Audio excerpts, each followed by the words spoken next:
D'on venen les idees? Això també és una pregunta que em fan sovint. Com tens idees? No tens por que se t'acabin les idees?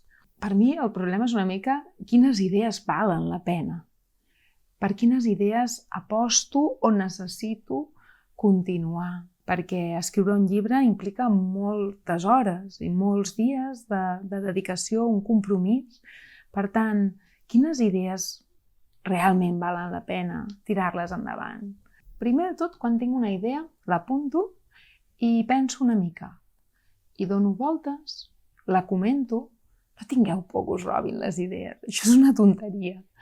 Tant de bo tingués tan bones idees que la gent pensi que són tan bones per agafar-les, no?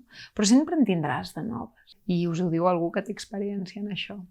No tingueu por que us robin les idees, comenteu-les amb gent de confiança, però comenteu-les perquè quan les parleu sabeu si valen la pena o no, si us atrapen, si sonen bé o no, si us diríeu moltes més coses sobre allò.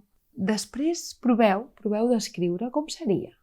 Com escriuríeu sobre aquest tema o cap a on us portaria? Si necessiteu moltes pàgines i continuaríeu escrivint, segurament hi ha moltes coses que hi voleu dir. Si al cap d'una pàgina ja no sabeu què més dir, probablement no us portarà enlloc aquella història.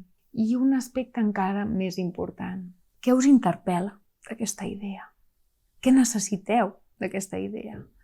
Tots els llibres, per estranys que sembli, et porten a escarbar una mica més en tu mateix, en alguna cosa que et fa angoixa, por, alguna cosa de tu que vols descobrir o del món. En la meva última novel·la, la de Getty Schiller, volia descobrir l'amistat.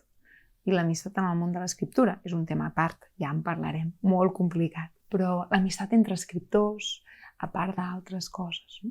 I això m'hi ha portat, també. Per tant, què vols descobrir tu en aquesta història que estàs escrivint?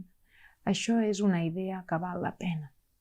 Una idea que val la pena és com, d'alguna manera, triar parella.